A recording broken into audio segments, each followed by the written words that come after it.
This week on the show, we're featuring an obsidian chomper ball, kunzite number 2 under the microscope cam, along with iolite number 2 under the microscope cam. Nothing on why'd I buy that? Why didn't I buy that? 8 new jokes and content packaged locally and shipped globally. If someone from Guadalajara drinks alcohol, do they get a little Guadalupe?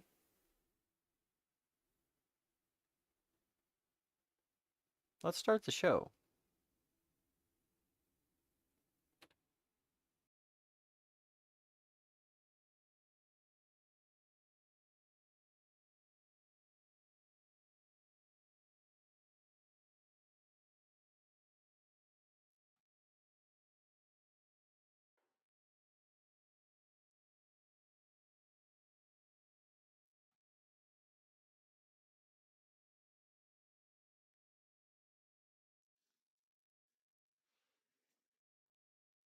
Cheers, Mr. Dubs.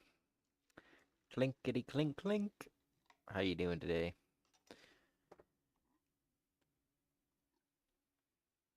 Oh, oh, oh, oh, oh. I knew we were missing something. Always missing something. But not always. Just sometimes. It's alright though. Got the top left up there. We're ready to roll. That beautiful gemstone bean footage. So, this is a piece of obsidian. I need to find the earlier parts of it. It was kind of like a piece that broke off of another piece. And then I was like, you know what? It kind of looks like a Mario Chomper ball. And it kind of does with the chain. So, yeah, got the teeth on there. Hope you're ready for a great week. This is going to be a very, very productive week. I'm excited about it.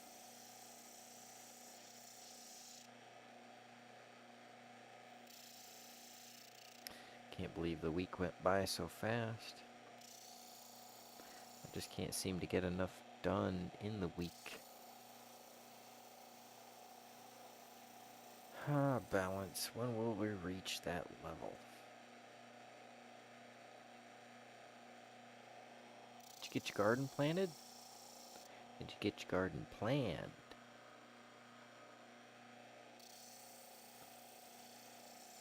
Gotta get your shovel in hand.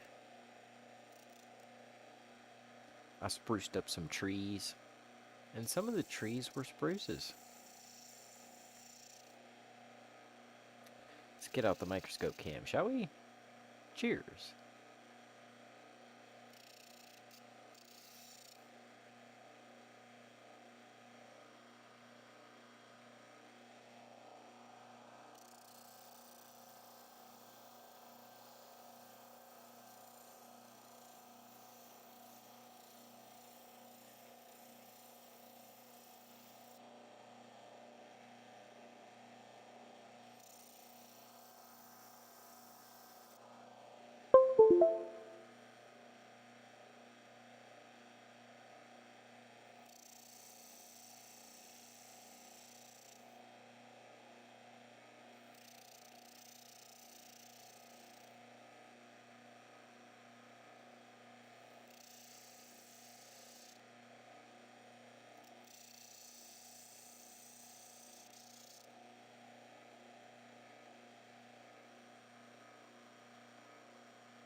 There we are.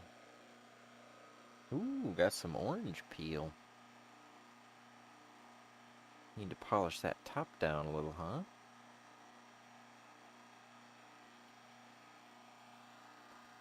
A bane of time is a good polish. Need a buffing wheel, really.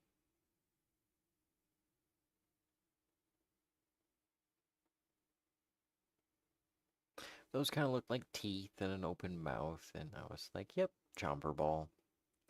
Flattened him off on the end, like he's coming at you. Probably thinks you're Mario. Um, then I put it on a dop. And I split the kunzite. Oh, and here's the chomper ball for size reference. Nom nom nom nom nom nom nom nom nom nom nom.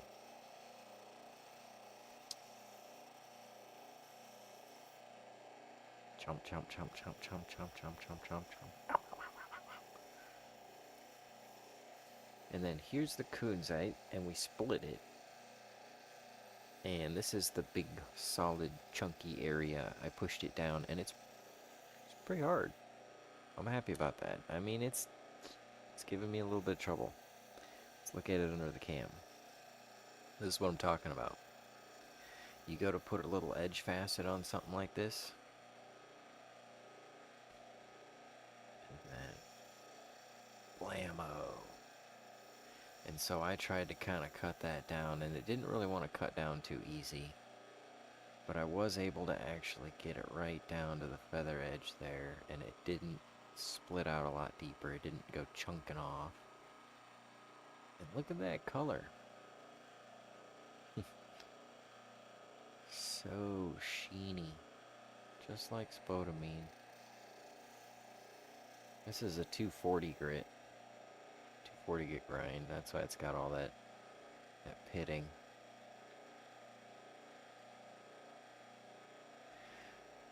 But it's a pretty solid piece with great color. I'm excited about it. Thanks, Dan. I appreciate the supply. Hopefully this will turn out to be a great feature.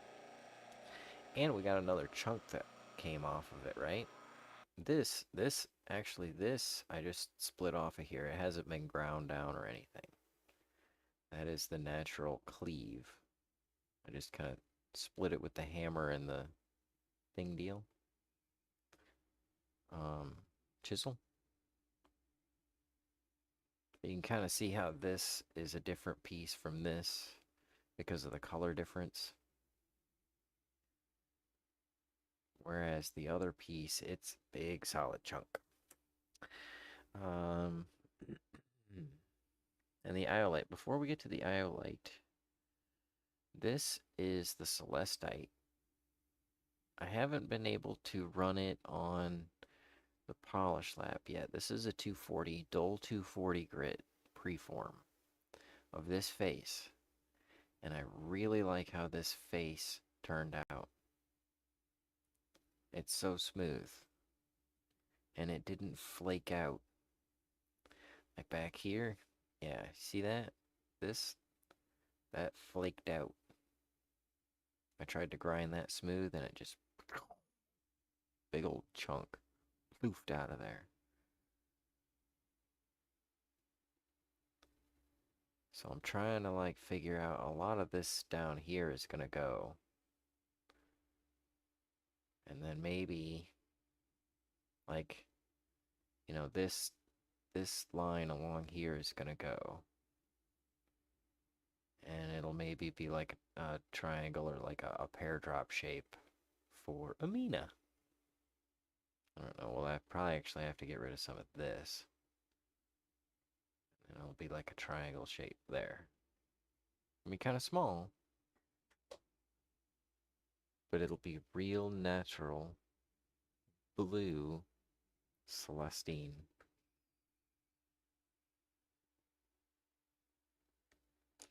And where's the aioli? Bling. We're gonna put a little water on this guy.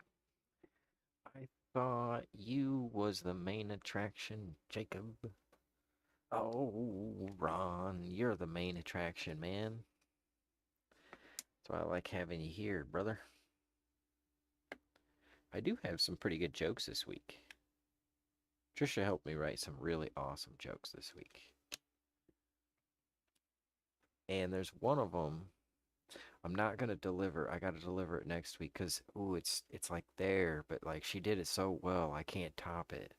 I gotta get more of the translation down. I took some notes, but the notes aren't good enough. Okay, this is the piece of iolite that Dan sent us. See how it turns from a whitish to a bluish and then to a brown black if we turn it to the end side.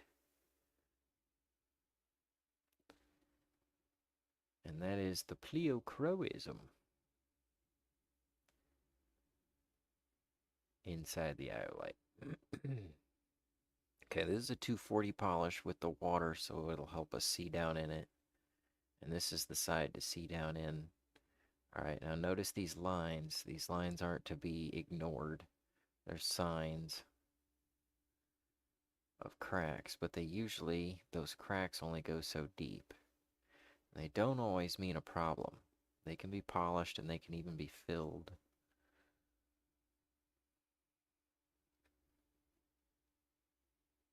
Mostly, it's just got a nice big solid chunk area. Like down here where this big line is, that's gonna have to go. It's gonna come off. But the rest of it, yeah. Like this is like more of the top point area and this is more of the root zone. So it's probably gonna kind of be like that. It's a nice piece. I like it. Have to work with it and feature it again next week. I did not buy anything. Just gonna play this again because that's all the footage I got. Well, I didn't actually take any pictures of anything that I bought. Nothing exciting. Step it up, capitalism. Jokes.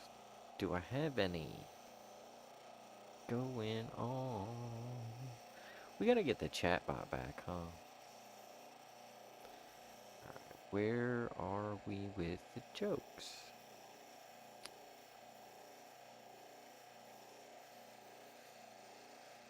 Who decided the pity pot should have such a comfy seat? Now, Ron, I mentioned to some New York folk about that pity pot thing. And they said they'd never heard of it. They heard of a pity party. Yeah, then they started writing better jokes than me. They were like, like Alan had a thing, and then Jeannie even pepped it up even more, and it was like, I'm so socially inept. I can't even get invited to a pity party. Or something, I don't know. Yeah, I gotta play it back, or you can see it on Facebook too, because it's on Jeannie Kim's channel.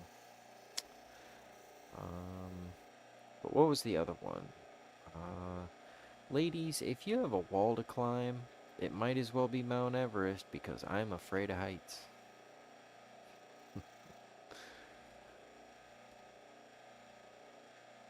How you doing out there, Mr. Dubs? Mr. Weasley? Do you like corporate jargon? Because that's the end of this set, so if you don't, now is your chance to escape. Delete, backspace, repeat. Because I'm on the internet, right, and there's somebody that's talking about how you should love yourself. And I'm like, I do. Regularly. A lot. And it gets kind of boring. And it's a little gay. So, preferably, I'd like to love someone else. Preferably someone more attractive than me. The problem is that I can't do a one-night stand. I'm too awkward to be good the first time. Speaking of one-night stands, nothing beats sleeping on a mattress. The only problem is, like, somebody tried to, speaking of mattresses, somebody tried to sell me a memory foam mattress. And I'm like, There's a lot of things I don't want my mattress to remember. Plus, it had a label on it. It said something about may cause cancer. And I'm like, is there one that may cause Capricorn? Because that's probably a little more my type. Actually, I actually don't know. It could be either one. I'm not sure about that. They just both start with the letter C. But it definitely had this warning label, and the warning label had a whole bunch of corporate jargon on it. And I'm like, corporate jargon is so boring. I understand you got to be organized, but would you date someone who talked like that? You're like, hey, thanks for the date last night. That was a lot of fun. And they're like, I appreciate your feedback. I'll forward this to my therapist and improve your experience in the future. But, making love might be hot because, let's see, they'd be like, all right, you got to get your ducks in a row. I need you to level up your core competency and capitalize on the forward motion. Wait a minute, you went above and beyond. I think you were thinking outside the box. I need you to circle back. I'll keep you in the loop. Am I on your radar? I need you to get it between the uprights. And don't put it on the back burner. Take a deep dive. We need to be on the same page. I need you. Okay. We're on the same page. Time to touch base. Raise the bottom line. Keep your boots on the ground and move the needle. You gotta leverage it. Empower. Synergize. Now that's what I call a win-win situation. I need to arrange it a little better. And I'm trying to read it off of some bad notes, but fresh, brand new, fresh jokes. Where to go? Right here. Fresh. Zing, zing, zing, zing, zing.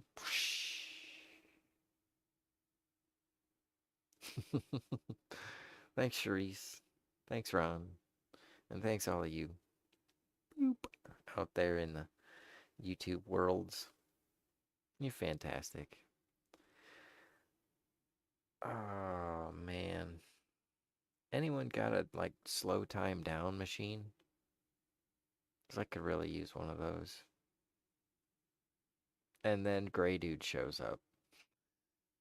It's just perfect timing because my crackpot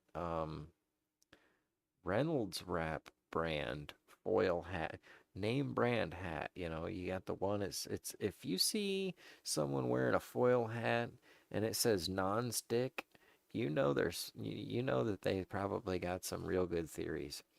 Um, my crackpot non-stick hat theory is that the Greys are actually time traveling humans from the future. They got into their circly ship and it spun around, and then they time traveled into the past to warn us about something. And the reason they have big eyes is because they were looking at big screens and long fingers to type on big keyboards with extra buttons, and pot bellies because they eat a lot of Cheetos, you know. And that's, the other reason for the big fingers is you can type and then you can wipe and then you can grab more Cheetos per. Just kind of jealous of those long fingers, just pointing that out. Um, good night. Uh, thanks for coming. um, fake aliens are real. That's what I was thinking. What is it? Not lizard, but reptilian. Reptilian overlords or something like that.